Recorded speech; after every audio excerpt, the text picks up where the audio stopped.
So good, so good, so good. Everything you want for summer is at Nordstrom Rack stores now, and up to 60% off. Stock up and save on the brands you love like Vince, Sam Edelman, Frame, and Free People. Join the Nordy Club to unlock exclusive discounts, shop new arrivals first, and more. Plus, buy online and pick up at your favorite Rack store for free. Great brands, great prices. That's why you Rack.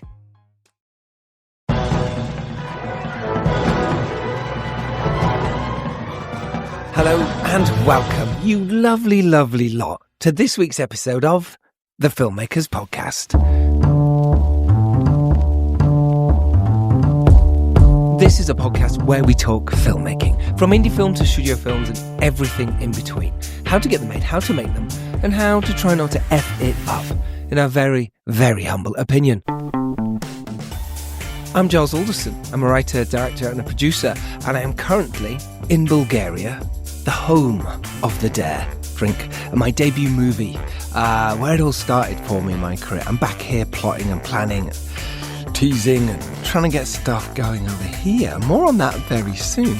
It's very, very exciting. But for now, I want to talk about this week's episode because not only have we got the director of Dangerous Animals, Sean Byrne, but we've also got the fantastic lead actor of Dangerous Animals, Jai Courtney. Where to start with these two amazing, amazing people? Why don't we start with Jai Courtney? Jai Courtney is a fantastic actor. You will know him from his work. He's been incredible in TV series Spartacus. That's what broke him through, Spartacus Blood and Sand. And then he got major film roles, starring in Jack Reacher, opposite Tom Cruise, and then he played Jack McClane's son, Jack McClane Jr. in A Good Day to Die Hard with Bruce Willis. And then he became a familiar face in blockbusters such as the Divergent series. And he played Kyle Reese in Terminator Genesis. You know, just a Terminator movie. But one of his most recognisable roles was probably in 2016 when he joined the DC Extended Universe as Captain Boomerang in David Ayer's Suicide Squad. A role he reprised with critical acclaim, dare I say, in James Gunn's The Suicide Squad in 2021. Other notable credits include Unbroken, which was Angelina Jolie's directed film, The Water Diviner, alongside Russell Crowe, Man Down with Shia LaBeouf, and the heist thriller, or the horror thriller I should say, Jigsaw, which is obviously part of the Saw franchise. And now he's in Dangerous Animals, which is directed by Sean Byrne, who will be our second guest. Jai and myself had a quick lovely chat about his career, about acting, what it's like working with actors, what he looks for in roles, but basically we talked about Dangerous Animals. Let's dive into what Dangerous Animals is real quickly before we get to the interview. Dangerous Animals premiered at Cannes this year, 2025. It was in the Director's Fortnight and it is released this Friday, the 6th of June, day before my birthday. Yeah, please send me gifts. Send me gifts, why not? Why not? The film Dangerous Animals also stars Hassie Harrison and Josh Houston. The movie follows a surfer who is abducted by a serial killer obsessed with sharks and must fight for her survival. It's amazing. I love this movie. I love movies like this. I just really enjoy these kind of fun action thrillers where you don't know where it's going and it's got some cool twists. And yeah, it's not all about the shark, let's put it that way. Jai Courtney's performance is stellar. So, before I come back to talk to you more about this, why don't we do the shorter interview with Jai Courtney and myself? At the other side of that, I'll introduce Sean Byrne, the director, and chat further about how he made Dangerous Animals. But for now, here's Jai Courtney. Hello, mate. Hello, mate. All right. Yeah, I'm good. I'll just give you a little more lightly. Oh, yeah. Is that too intense? No, Is it better? I just didn't want to be all backlit and in the dark there. That's good. I don't mind. It's just me and you. Yeah, you do look good, though, now. It's backlit and it's got, yeah, right? Thank you. So if you do look good. So, yes, well done. I love this film, Dangerous Animals. Fucking really good. Really excellent. You were brilliant in it as well. Thank you so much. It's definitely a lot of fun. We're thrilled to be able to push it out now. And, you know, these films are always an interesting... not that I've had a terrible amount of experience in the kind of in the genre space, but they're always obviously you want people to go on a bit of a ride with it, and it's just cool to be able to share it with some audiences and sit in and see what pops and doesn't, and like you know, you want people to be terrified, but at the same time having a good time, and I think we're achieving that. It certainly feels that way. Oh, you've achieved it massively. It's such a fun film. It's right in that perfect wheelhouse of fun, adventure, a genre, horror and action, all sort of mixed into this wonderful roller coaster. And yet the performances across the board are fantastic. And that's what really elevates it. And just, obviously it's shot brilliantly, and I really love that side of it. But performances always make or break. And you guys really, really did brilliantly in this film. So well done. Oh, thank you, man. Yeah, I'm really proud of my castmates. And you know, you did touch on our amazing cinematographer, Shelley Farthing-Dorr. Yeah. I think the way the film is lit and just how well it's shot, he's shot on single camera, was a very confident approach. And I think it does elevate so much the experience. Our sound design as well is incredible. It's a really big feeling movie, and you know, it certainly wasn't a swollen budget by any stretch. But I think what we were able to do, and the assembly of, you know, the heads of departments, we just had an incredible pool of talent, and everyone rose to the challenge, and we're really proud of the result. Yeah, it should be. Sean Byrne, your director, was just saying there how an amazing team it was. You know, that you're filming on the seas as well, you know, in the elements, and yet you're all, you know, even though he's prepping it within an inch of his life, you're still things can change and adapt, and things can go wrong and things can happen. But yeah, it seemed like it was a great team, and I think, you know, making indie films or making films like this, it that can happen, you know, and it's so nice when you get that amazing team around you. Is it the same with the cast members, and for you as the actor then, on that side of it, to have that amazing team and just go, hey, look, it makes things smoother with a competent team like that? 100%. I think every film you set out to hopefully maintain a level of camaraderie that helps everyone have a good time at work. You know, that's the reality of, like, baseline. No matter what you're making, life's too short to kind of be miserable, and yeah. But you come into something like this, and you know, like, it's going to be tough. I mean, I was freaking out about the open water stuff, just because I thought, if we end up with like a crew that's seasick for 6 weeks, yep, you know, because we're like sitting on a rolling swell, and it's just like, we've told ourselves absolutely necessary and you can't escape. Fortunately, it was like very few incidents of that happening, but it added so much to you know, the visceral experience of the world, and being able to you know, just get into that space, that I'm so grateful that we did it. I think films like this, I'm sure Sean touched on it, you know, are probably more commonly shot in a tank. And I just don't think you can capture the same experience as having like a genuine horizon, and the way it's lit and just the way the water behaves. It gives you so much of a different experience making the thing. And I think that just permeates the work. But on top of that, yeah, just the personalities we were surrounded with. There's something about, and I won't make this like a cultural thing, but I feel like sometimes shooting in Australia, there's a grounded quality to the sort of ethical approach to things, that it's very rare that you have like an uncool experience. People are kind of like, you know, you've got to be there because you want to be, and because you love it. And it's one of my favorite things about going home. There's a sort of lack of ego around it. We just like prepare and go for it. And more often than not, there's an unspoken contract of like, you know, dickheads won't be tolerated. You don't really find many of them. And I must say, I can't really say that's been too common on anything else, but it is one of the good things is just the attitude that you're surrounded with, and doing something like this where it wasn't exactly an easy shoot.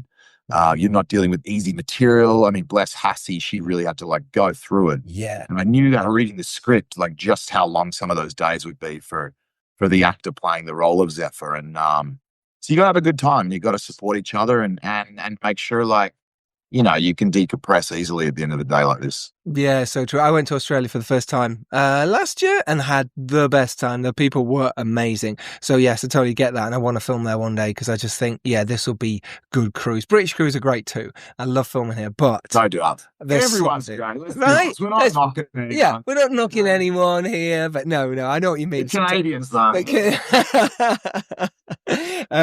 There was something Sean mentioned as well, that he had you in mind from the early sort of draft stages, sort of when he came on board, but it was a bit more last minute by the time he did get you for schedule reasons, whatever reasons.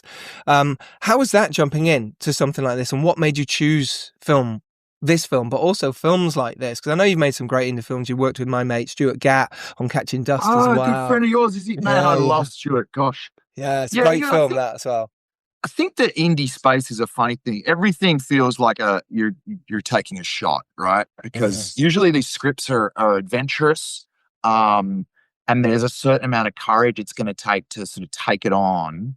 But we really don't know what the outcome looks like. And we've been incredibly lucky on this to get a wide release. It's getting amazing support. We're able to promote the thing. Sometimes in indie land, you make. I mean, this film I made with Stuart Gatt, we're so proud of, and it was great to get it out to the world, but you can't control the energy or finance that's going to get put behind that, and that really can have a hugely influential factor on who gets to see it and how you get to share your work. And sometimes things that slide under the radar feel like they never happened because they didn't get the celebration they deserve, but you're still so proud of it.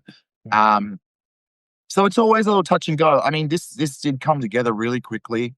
I've joked to Sean, I was convinced, some amazing actor fallen out last minute, and I was the rescue call. But he's like, no, you're the only guy. He's promised me that's not the case. But I was like, mate, you called me last week. Next week I'm on a plane and we're doing the damn thing. And he's like, Troy Lum, our producer from Brouhaha, he claims to have had about 6 weeks to put this whole thing together, which is pretty insane, but they managed it. They really did. And, I think I read it and I saw enormous potential in the story, the world. It was something we hadn't quite seen before. Yeah. Kind of marrying up several genres, but also this character was just jumping off the page. And I think it's one of those things where you can get a read off this character and play it a certain way, and kind of maybe fail to investigate certain areas of him and kind of play it straight for this sort of evil dude, and it becomes one thing. And that was the version of it that I honestly felt from the outset like protective of. Like, part of me was like, I want to do it because I want the opportunity to be able to give it what I think it needs. And Sean was just supportive of that. I wanted to like send it harder than I think I've had the chance to with any other role. It was he's kind of out of his mind in some ways. He's very tender. There's this vulnerability to him, but also this complete kind of a blank predatorial like desire. He has this confusion around how he's kind of tied to the ocean and the shark, and it just was like layered. And I loved it enough to not want to let it go, but at the same time, you just never know. I mean, I was a fan of Sean's earlier work. I'd worked with our producers before. Funnily enough, Hassie and I, we didn't know each other very well, but we'd actually met and we had some mutual friends. And I was like, she's going to be great to work with. Let's take a swing and go down and do this. And I think proudly, I feel like what we got was the best result of what we set out to do. And so you should be immensely proud of your performance in this. As soon as we see you for the first time, and you've got this, I almost felt, and I said this to Sean as well, the title, it feels like it's you, dangerous animal it could be, and that's you, your character, and the way he dresses, the way he is, it's just dangerous. You just go, don't, this guy. But yet there's something about it that felt familiar within that, Yeah. And I think that was the key for me, was like giving it a touch of something that we could all like reach for and feel like we'd spent time with before. But you never know in this world who you're engaging with, and it's got to feel that way. I don't have this. I don't believe in like evil people being like. I don't go to bed thinking I'm an evil bastard. You know what I mean? There's always like a crusade. There's always some kind of like, maybe they're just really, really damaged in their digestion of like right and wrong, and like how that kind of creeps in and out of their world is completely skewed, but it's got to feel like it comes from a place of truth. And he's a man who, he's not just a serial killer. Like, No. Wake up one day and he's the captain of this boat. He's proud of his business. That's taken years to cultivate. He lives this kind of nomadic, sort of isolated life. But I don't know. There had to be elements of him that I felt like I've spent time with before, and that's why he's, I think, a lot of fun to be around as well. Hopefully that helps people, feel a squirmy sense of contradiction, because I want him to be like. Yeah, he is, which is so weird. I love the way you said he's not just a serial killer. That's kind of enough anyway, isn't it? He's kind of like, serial killer, yep, sure, we'll get that. That'll be what he goes down on his sort of, when the obituary of this character is serial killer. No one cares about how nice he was or he had a good business. No one gives a shit. But how many people he killed? Yeah. How many people he killed? That's the important bit. Well, and look, Sean, from what I gather, seems like a very well prepared, very exceptional director in how he works with his actors. What do you want from a director when you're working with them? What is it that appeals? Or certainly when you're on set and you're in the trenches and things are going right and you're trying to find stuff or it's tricky. What do you want from them? I want confidence. Confidence with flexibility is like, I think, as comfortable as it gets. There's sometimes you work with people who really don't know what they want, but they're great collaborators. And that's not necessarily a bad thing. Finding it is a lot of fun. You give an actor the floor and I'm sure you're going to get someone come up with all kinds of ideas, whether they're the best ones or not. There's a dangerous amount of like freedom you can give a performer sometimes. But, Sean was super prepared and he knows story and rhythm. And I think he lives in this space so comfortably that, I really relied on his like barometer for temperature around certain things. And like, he and I, that's not to say we like every choice was like, right, and you'd go over there and stand there and do the thing. I mean, we went to battle sometimes in a really collaborative way. There was stuff I felt very strongly about, and vice versa. And so I think it's that. I think it's you want to find someone who you can, work with, but it's like any marriage. I mean, even if it's short-lived, it takes a bit of push and pull, and it takes a bit of compromise. And I'm certainly not someone that rolls in thinking I have all the moves and know exactly how things need to be done. But you also, at a certain point with a character, take ownership over that at a certain point and get protective. There's cliches in our world around, that kind of thing. And I think you have to be movable, but it's harder if you have a director who doesn't know what they want to then give them the options. I think it makes life easy when someone is assured. Certainly, even if you're going to take one step backwards, and even like if you've got to be a little malleable or put your foot down, it's still a much more comfortable space for me when a director is like, feels like they know what they want, but then is open to kind of saying, well, what do you think about that? That's usually, I find, where the best results come from. Yeah, that's great. That's good to know. And once when it sort of doesn't go right or it's pushing against, have you kind of gone through the trenches before that where you went, oh God, that was difficult? Please don't name anything, but in terms of how did you get out of those things where it's like, this is sort of going the wrong way, and how do you navigate your way back to that? Honestly, sometimes you don't. Sometimes it's experience. I remember like a few years ago now, but I remember kind of feeling a turning point in my own like confidence to assert what I felt worked or didn't, and sometimes it's not about being difficult, but sometimes you have to say no. That's a very powerful like word in like choosing or not choosing material can be one thing. You don't always get that right either. But there's the amount of times I've spoken to an actor, maybe someone who hasn't done a ton or whatever, and you're having a beer at the pub and they're like bummed out because like a scene didn't go a certain way, or they felt like it got washed over and there was something that they were preparing for in their mind and their take on it was completely different. And now they'll never get another chance at it. And that's a heartbreaking thing to feel, because you do give so much to the work. But it's not always, I don't know, it's not always available. And so I think in those moments, it's important to like fight for what you think is right. And hopefully you have an attitude around your work where that doesn't come across the wrong way, but hopefully there's enough of a relationship to your fellow creatives where there's room to do it and you're not just told you can't or something. But I let go a long time ago of like not addressing things out of, in the interest of like keeping it comfortable or like doing what I'm told. Because I really think there can be a syndrome of like trying to win win the trophy of like being good actor by like doing what you're told. And that's a fucking error, in my opinion. I don't think that's really where the stuff comes from. You have to like give yourself the credit to inject what you come with as well. And in that same breath, I would never be someone who's saying absolutely not to a choice from a director who has some confidence, because it would be rare. It's not like worth giving it a go, but you don't know. And you don't really know in the edit how things work. I mean, I lent on Sean in certain ways because there's so much flooding the atmosphere when you see the film that like you have to shift that style sometimes. You have to like adapt to sound, to the cut, to things like that. It's like he's the one looking through that scope, not me. You can't like bind yourself to it. You have a feeling around it, but and I'll see the movie now, and there's still moments that I'm like, I can give myself a note on. There's things I would have liked to have like done a little different, but that's an active.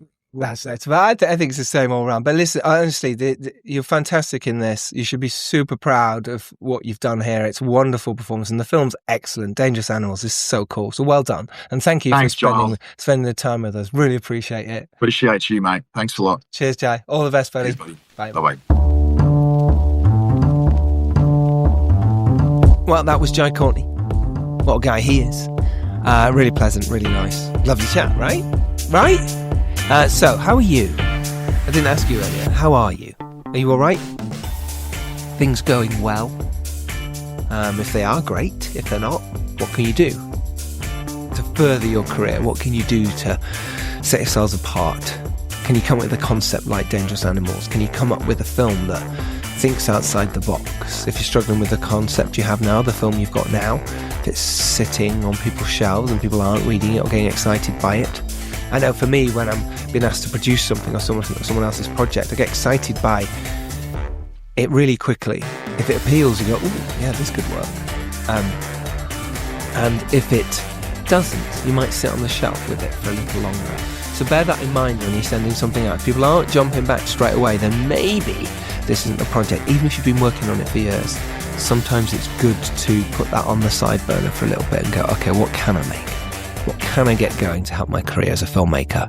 Anyway, we talk more about that with Sean Byrne, the director of Dangerous Animals. I really enjoyed talking to Sean. His debut movie, The Loved Ones, is fantastic. It's a darkly comic film. It captivated audiences. It won the People's Choice Award at the Midnight Madness at Toronto Film Festival. Oh yeah, what a start. This sort of established Sean as this sort of significant new role in genre cinema, and he definitely has stuck at the genre cinema roles. He followed it up with The Devil's Candy. It's kind of a heavy metal infused horror film, and that solidified his reputation for sort of crafting these intense, I'd say, atmospheric narratives. And then it took about 10 years, and he talks about why there was a gap in between Devil's Candy and Dangerous Animals. What happened in that 10 years? Why wasn't he directing a movie during that time? He's directed lots of short films along his time as well. One of those premiered at Sundance Film Festival in 2008. And he's here on the Filmmakers Podcast to talk about Dangerous Animals. Like I say, it's out in cinemas this Friday. Do go support, do go see it. It's excellent. It really is. We also talked about how genre filmmaking is hard. Action and stunts, sharks, how he actually made The Loved Ones, his debut movie, as I've mentioned. Issues on set, how you overcome obstacles as a filmmaker, and why it's important to prep, and why he storyboards everything. So, sit back, relax, and enjoy my chat with the director of Dangerous Animals, Sean Byrne.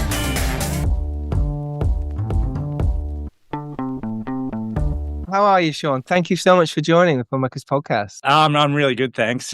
Great to be here. Thanks for having me. Of course. First of all, congratulations. Dangerous Animals was just electrifying. A really brilliant genre film. I actually loved it. I thought it was fantastic. So well done, mate. Really good. Thanks so much. Pleasure. Good. So how are you feeling at the moment? Because, Cannes has just been, and we're releasing the movie soon. I say we, I'm not. You guys are releasing the movie soon. How are you feeling? How's the buzz from it all? I'm feeling great. I mean, and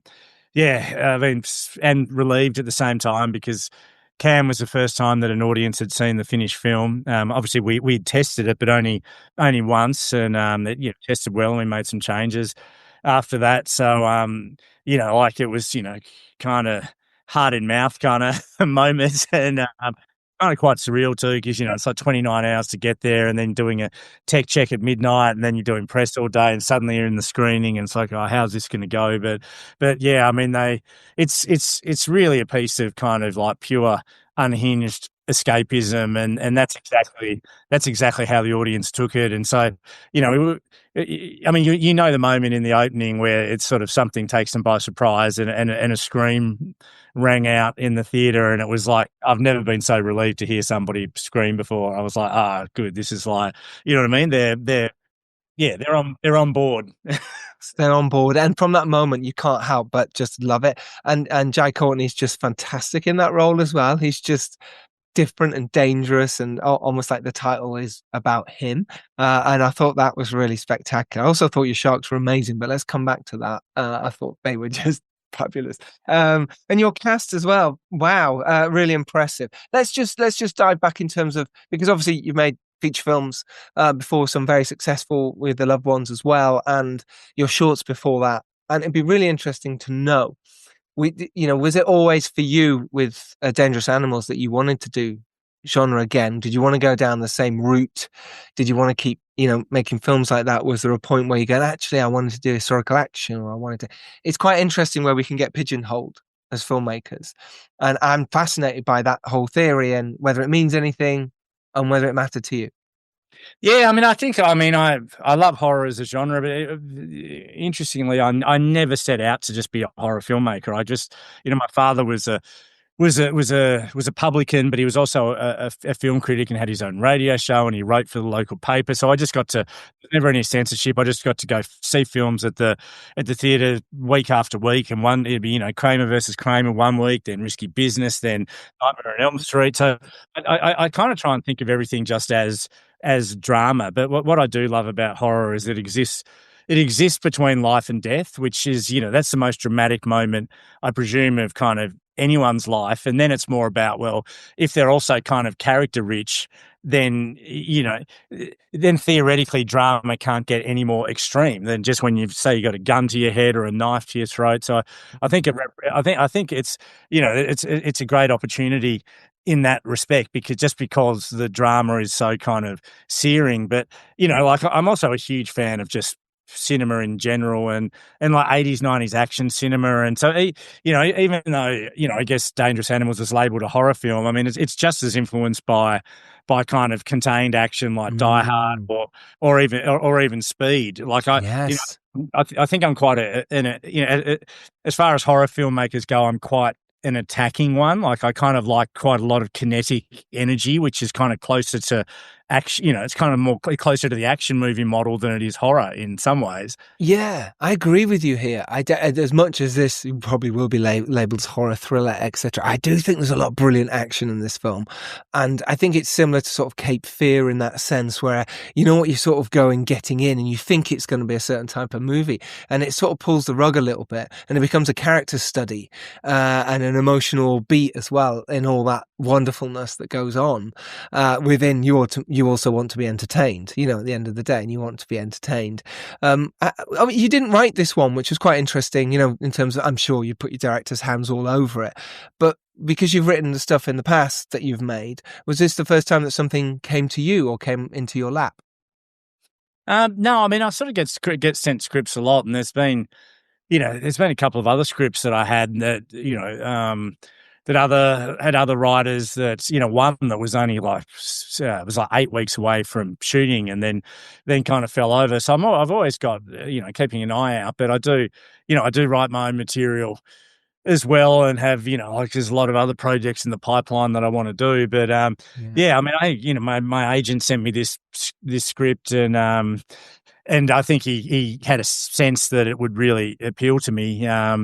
It's just conceptually, it was just so strong. Like as soon as I saw that kind of, serial killer film and shark film rolled into one, I was just like, why hasn't anyone else thought of this? Like, what an incredibly kind of deranged, fun concept. And then on top of that, like the fact that Nick didn't point the finger at the shark. The shark's not the baddie. It's like, man, baddie, and I just thought that was such a refreshing take on the shark film. So as soon, and then obviously, there's a lot of work that the two of us do with between market realities and trying to find the right kind of tone, and there's a lot of producers involved as well, and we've all got to be rowing in the same direction. But right from the start, I mean, the characters were there, the concept was there, and it was the easiest kind of it was the easiest yes of my life, because it felt like one of those kind of stories you hear about Hollywood in the 90s where someone writes a concept on a napkin and you go, that's that, that's done. Yeah, I know what it is. I'm in.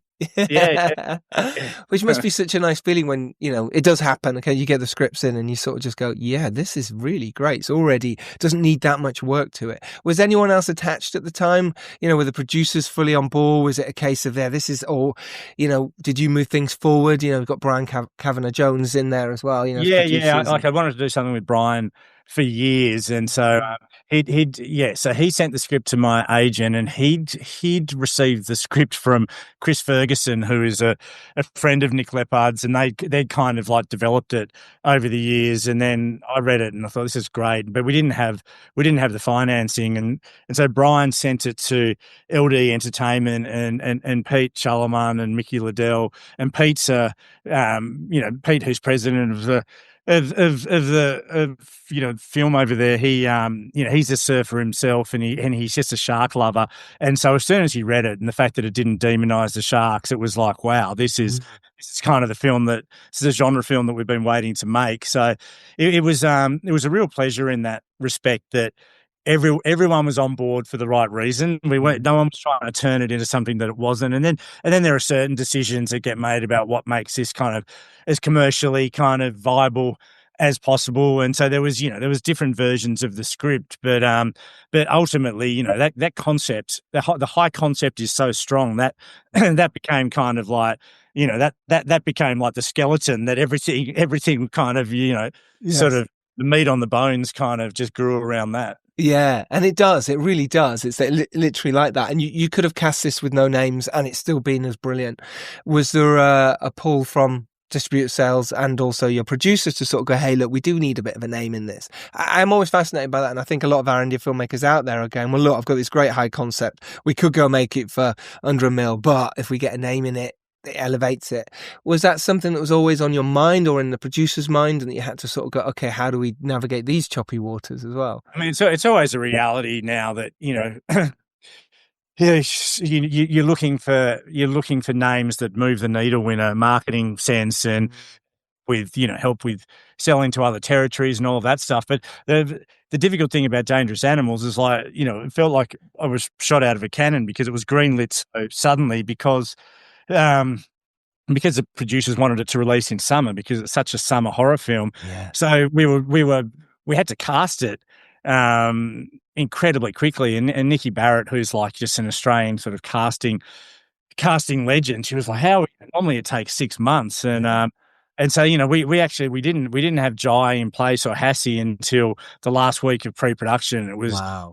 I wasn't getting a lot of sleep, but it was like, and Jai was kind of our number one pick. It just takes that long to actually get get it out there. And so it's all been kind of pretty sleepless, but I knew that he he's just so charismatic and I've seen Captain Boomerang in Suicide Squad, and he clearly has that wild, unhinged kind of Australian charisma and larrikinism, but he's also such a nuanced character actor that I don't know if he gets kind of the respect he deserves just as a character actor. So I knew he would capture the fun of it, but he would also capture the broken child inside the man when it was required. But also because he's done these big Hollywood films like Terminator and Die Hard and Suicide Squad, he absolutely knows what is a line for the audience. So, just for example, Welcome Aboard, he'd just go, "Oh, this is for the audience, isn't it?" And so it was, he's great with stunts because he's done so many of them, and physically he's very intimidating. So all of that combined, I just sort of felt like it was the role that he was born to play. So I was extremely relieved when we got him, and Hassie as well. As soon as I met her, she was, it's such a difficult role because she has to have chemistry not only with the antagonist. I mean, there's almost a respect there, but also with kind of Heather, played by Ella Newton. It's like almost like a big sister, little sister relationship in the cell, and then Moses. But she also can't get run over by this kind of, behemoth of a villain.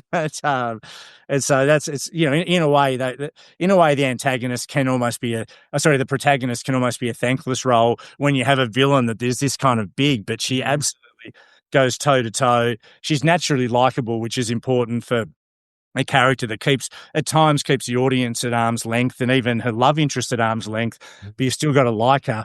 But she's also tough. Like, she's genuinely Texas strong, and she rides horses, and she doesn't take any shit. And so it was, so I was like, yeah, these two could work really well together. And they do. And it's really testament to you, sort of, the performances as well that come out of this.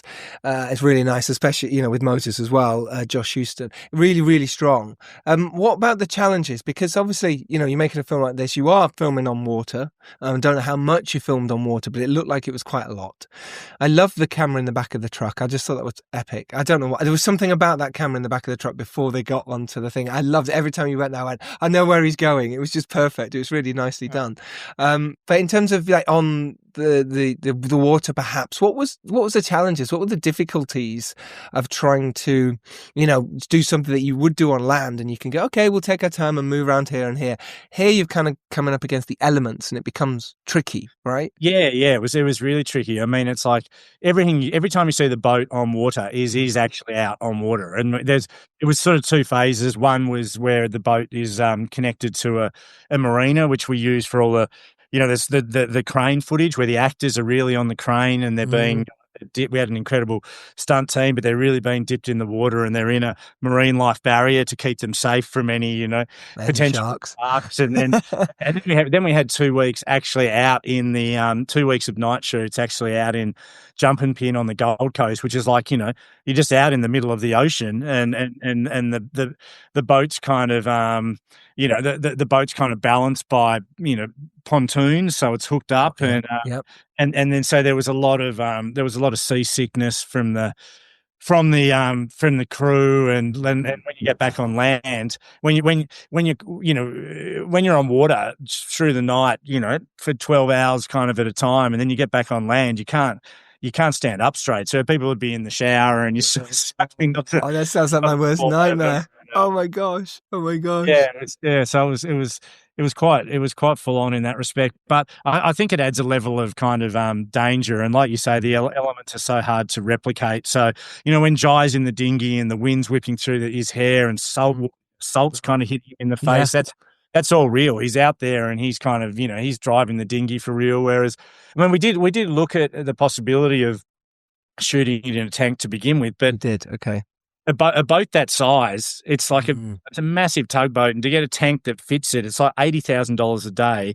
You have to. It's like it was cost prohibitive, and also there's something about tanks that I just find a little bit sterile. They feel like a big giant bathtub or something. Like I know what you mean. Yeah, this is why it felt so real out there, and it was like, okay, you must have shot out in the water because it's it's Jaws-esque with its sort of beautiful shots and the way it is. I thought, yeah, he's not done this in CG. He's not spent in a tank, and that's the thing with the tank. You do then suddenly have to go, okay, well now we've got to make sure the CG's right, and and all this on the backdrop, and whereas actually if you're shooting it there, well, it's there's the sun, there's the water, let's get on with it. I think water and fire, it's sort of water, fire, they're all just, I don't know, it's like Mother Nature is so hard to replicate because it's just it's unpredictable, the way that it kind of moves, and but we know it. It's almost like the same way as that uncanny valley of when you look at other, you know what I mean? You just know it because we live in the world. So when kind of like forces of nature are fabricated, you can feel it, Yeah, you can. So how many days did you shoot? How many days in total? So it was 2 months shoot. 2 months shoot. Okay. Yeah. So I think it was like 40 days. Yeah. Okay. Lovely. And what's your director's sort of plan? How do you storyboard everything? Do you do your shot list? Do you talk it through as a DP? It'd be really good to know how you plan something like that, and especially when things can change all the time. Yeah, I mean, I storyboard everything right to start with, and then once I start talking to the DP, Shelley Farthing-Daw, who's just an amazing DP, and then obviously he enhances it. The more you talk about things, and drop these shots. But the great thing about boarding it is then when the sun's going down and you're not going to make your day, you know what you can, you've seen the jigsaw puzzle, you know how it fits together, you know what you can lose, and still kind of get away with it. Or when a happy accident turns up on set, or there's a better suggestion because you've already gone, oh, well, I've seen this. We've got this foundation and it works. So I know this is better because I'm basically, you know what I mean? Like, so it's a very clear kind of litmus test. Whereas if you haven't done that, I think a lot of the time it's a bit like chasing your tail or cramming for an exam. When you cram for an exam the night before and if you pass, you go, oh, well, that was lucky. But if you actually kind of plan it and want to try and get 100%, inevitably things go wrong. But you kind of still can come back to, you can still come back to a pretty good score. But that said, every film is different. If you're John Cassavetes, you're not going to storyboard because it's very humanist and in the moment. But this isn't that type of film. It's not a fly on the wall kind of like social realism type of film. It's very precise and measured, and I'm a big fan of Coen Brothers and Fincher and that type of really exact filmmaking.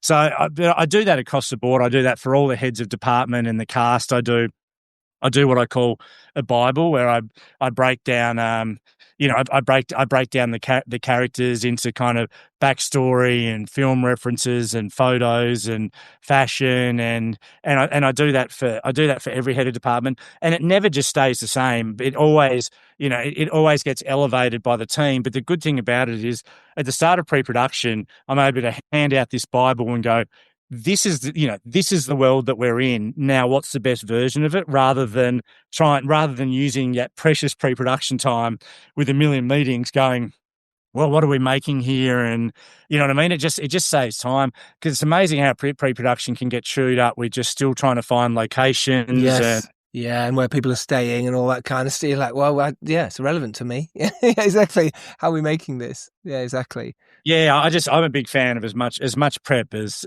possible. The more prep you do, then the more you can take advantage of the hours on set, and you don't get those back. That's invaluable. You don't. Well, so many things can go wrong, like you say. So I loved your analogy there. You can blag an exam, but actually, if you work hard beforehand, even if something goes wrong in that exam, where it's a question you never see, you can rely on the other information that you've gathered and go, okay, well, this is what I was planning, and everyone knew what we were planning, so you've still got the same look and feel and tone, and therefore you can still make a really great scene or shot or make that day work, which I think is even if it's something you haven't encountered, you should know the answer, because you're carrying the film with you. And it's so many it's just thousands of decisions that need to be made, and unless you kind of have a sense of the characters for yourself before you start making it. Then it's hard to know when you're talking to the costume designer about what socks or what underpants or. Yes. Because then color is psychological. It's like you pick something for a reason, and it's like Tucker's not going to wear hot pink. He's not going to. It's got all these things. I think that the more that you know a film, the more you narrow it down to actually what it's about and who these people are. And even though this is a summer film, I mean, we're influenced by kind of Maverick for that kind of summer feel as much as we are David Lynch. But even when you're seeing kind of almost like the Australian version of Hawaiian shirts, they're still kind of quite a bit, they're a bit distressed. So it's summery, but it's still a bit seedy, if you know what I mean. Yes. Yeah, it does. And it's so important what you're saying there about tone and colour and costume and palette and all that kind of stuff. And there is thousands of questions as a director. So you have to be on top of your game. You have to know how to answer them. And even if you don't that second, you can always go, give me a minute and come back to it. Yeah, what other challenges were there on this? Because I imagine that this, like, it's like I said, I'd definitely put it more into the action category. So when you're storyboarding those scenes, you obviously spend longer shooting those. The action scenes, as it were. What worked for you on this one that you went, I'm going to take with me to the next one, and also what didn't? Oh well, I mean, I was fortunate enough to have an incredible crew, like the most amazing crew I'd ever worked with on the Gold Coast, and because there's a lot of kind of big budget American films get made over there with like the Marvel kind of TV and movies, and while the strikes were going on, so we actually got this kind of A-grade crew. So the timing kind of ended up being perfect, and so that I mean they were just so brilliant, and like the stunt team led by kind of Paul Harvey Phillips. He like you would think, and I thought that the stunts and the action was going to take longer because it normally does. Yeah, it normally does. It was so well oiled that just like it moved really quickly. And to give them credit, like I'd storyboarded the stunts, in the action scenes.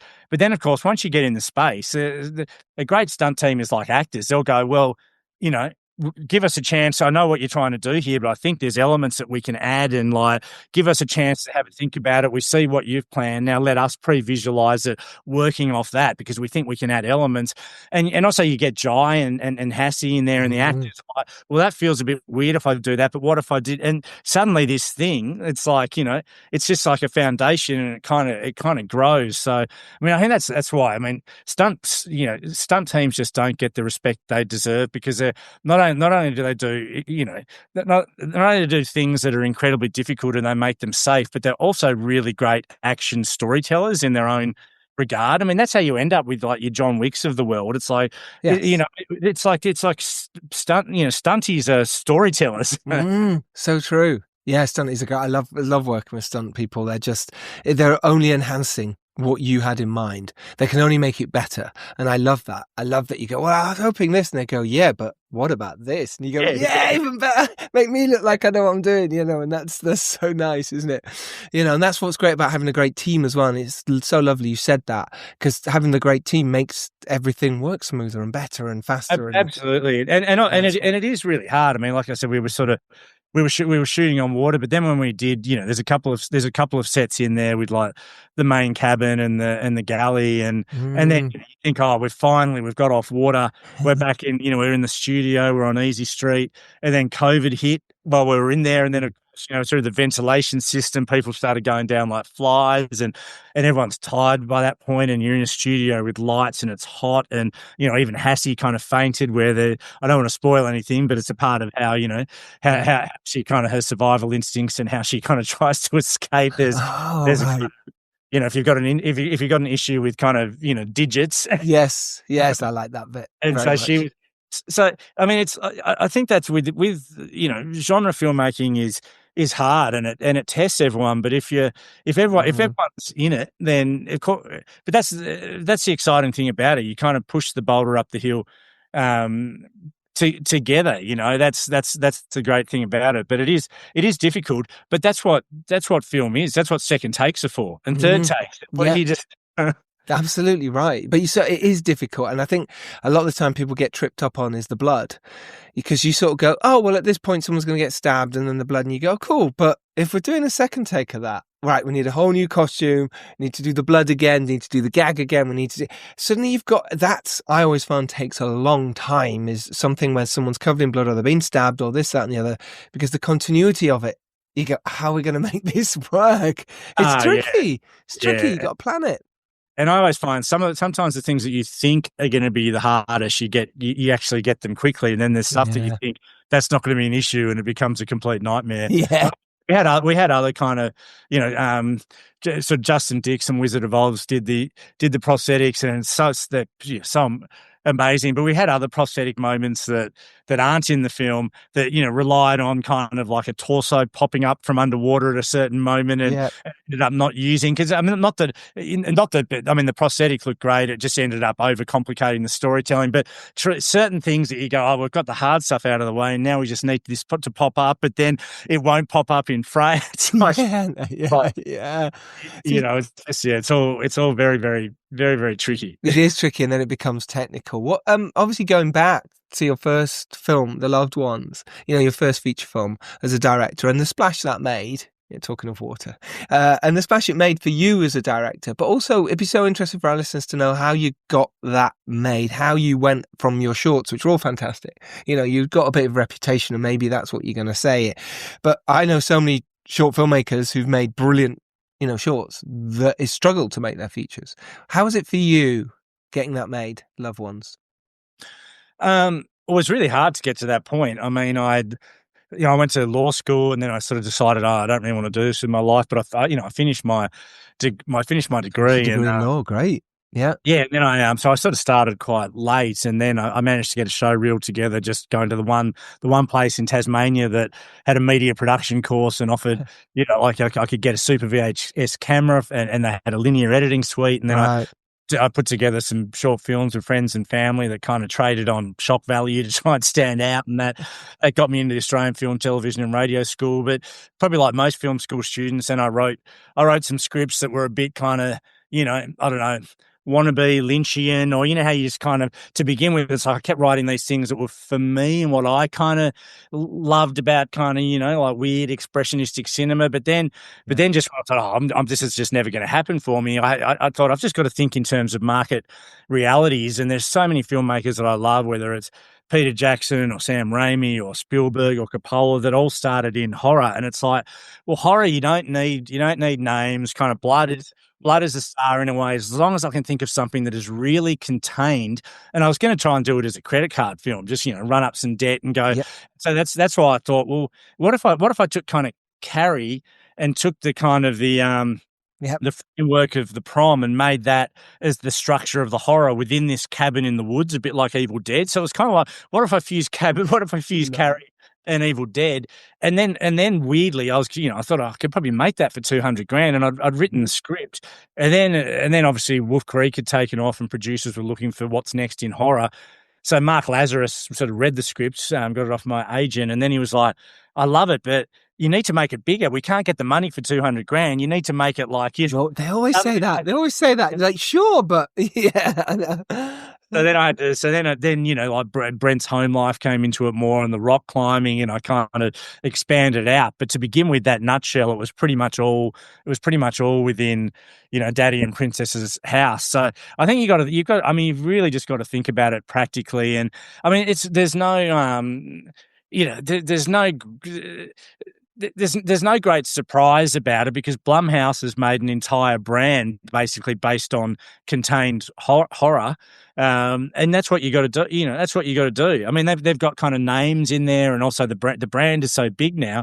But a lot of those films, especially when they're not sequels, you look at the original, and it's limited to a handful of locations, and predominantly you want one where 80% of the action takes place in, because then it's doable. Like if you got no money and you want to kind of make The Dark Knight, it's just not going to happen, and you're not going to have the production values. But if you use your resources really smartly and keep it contained, and also just try and be surprising as well, I think that's what's so great about horror. Like, horror is it's so rebellious, and it's like, it's like the school kids sort of smoking out the back of the shed. There is a way, anything that is interesting it almost markets itself in a way, because, you know, it's a badge of honor for horror fans to go, have you seen this? Have you seen this? Seen Henry? And it's like, you know what I mean? Like, Yes, and it kind of gets out. So if you don't have, my advice would be, if you don't have much money and you're just going to make it as a credit card film, then you can take risks. The more contained it is, the more risks you can take, because then you want to stand out. Very different to the reality of trying to make $100 million plus film where, you know what I mean? Like, suddenly the film has to make 300, 400 million worldwide, and it takes kind of the risk and the fun out of it. But with horror, you can kind of really go for it, you know? Yeah, no, you're absolutely right. My first movie was a horror as well, and it was the same thing, pretty much in one location. And the same reasons, it was like, no one's giving me a chance, so I need to just go make something that someone will actually might go, okay, well, it's low budget, fine, we'll go make it. Finally, then, it's that sort of period between, you know, The Devil's Candy and Dangerous Animals, when maybe things were tough, and like you said, there was projects that nearly happened. How did you manage to stay positive during that time? Because it can get lonely, it can get depressing as a filmmaker sometimes, and we can lose our way, and mental health can come into it, and we go, why am I doing this? This is rubbish. This is really it's definitely challenging. I've got, like, you know, a great family, and you know, I'm the only one. I'm the only one that's in the film industry, and my wife actually works. She runs her own team, but she's a risk advisor, which is ironic. Filmmakers, so maybe it kind of balances out. But I had been, you know, I sold all of my scripts, so there was always kind of positive feedback, and there was always kind of hope. And then, you know, and then I do, you know, like I've, you know, worked in advertising. So I'd go and do, you know, I'd go and do copy or whatever as well, that I could, cause to me, you know, there was lots of opportunities in that time, but I just couldn't take something that I didn't believe in. Like, I can't take a film.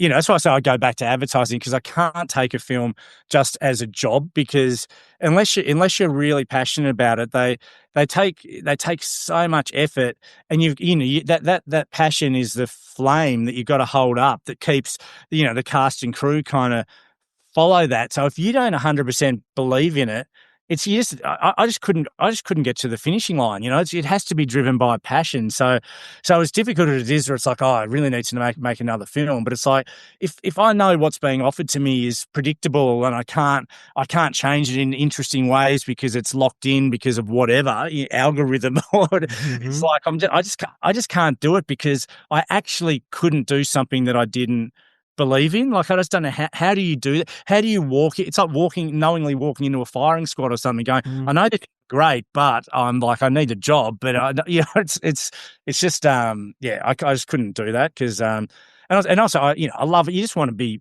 It's so exhausting. You've got the energy comes from your belief in the project and passion. Yeah. 100% agree with that. You've got to be passionate about it, because otherwise, you're in the mix. It's so draining and so hard making a film. It really is. But huge congratulations. Dangerous Animals is a wonderful film. I really thoroughly enjoyed it. So huge congratulations to you. Can't wait to see what you do next, buddy. Well done. Thanks so much. Great to chat. Yeah, great to chat with you too. Thanks, Sean. Good luck with everything. Thank you. Take care. Thanks, Giles. Bye. Cheers. There we have it, another excellent episode for you. I do say that so myself, but the interviews were great. That's all that matters. They were great, not me. I do my thing, but they were great, and that's what made this an excellent episode. So I hope you enjoyed it. If you did, tell your pals. Do that. Say, listen to the brilliant episode on the Filmmakers Podcast. We've got so many more great guests. Thank you for all those who've been listening and sending comments and likes, especially our Business of Film episode last week. Got a lot of love. We're going to do more of those with Stephen Follows, and maybe Enfys Dickinson will join us again, join me and Dom again. And Dom's just recorded a couple of brilliant episodes, and we've got even more excellent ones coming up. Some big names, some indie filmmakers, people who've made stuff for nothing, people who've made stuff and won Oscars for it. A mix. But that's what the Filmmakers Podcast is, and that's why you love it. If you haven't yet, and there's quite a few of you who do listen to this podcast and haven't yet subscribed, it's kind of crazy. I think it's about 75% of you who do listen week in, week out, or even just listen now and again, haven't subscribed. And it's free, but it really helps this podcast to grow. So if there's only one thing I ask of you, it's please click that subscribe button. And the other thing I might ask of you is to write a review, but hey, that's pushing my luck, isn't it? You're not going to do that, are you? reverse psychology. Anyway, I need to get back to prepping and editing and doing shit, because that's what happens when you're a working filmmaker. And I hope this inspires you to do that too if you're not already doing it. Until then, though, I've been Giles Alderson. Go out there, make your own film, make it happen. And if you are lucky enough to rise up and do well, it is your duty to send that elevator back down. See you next Tuesday. Bye.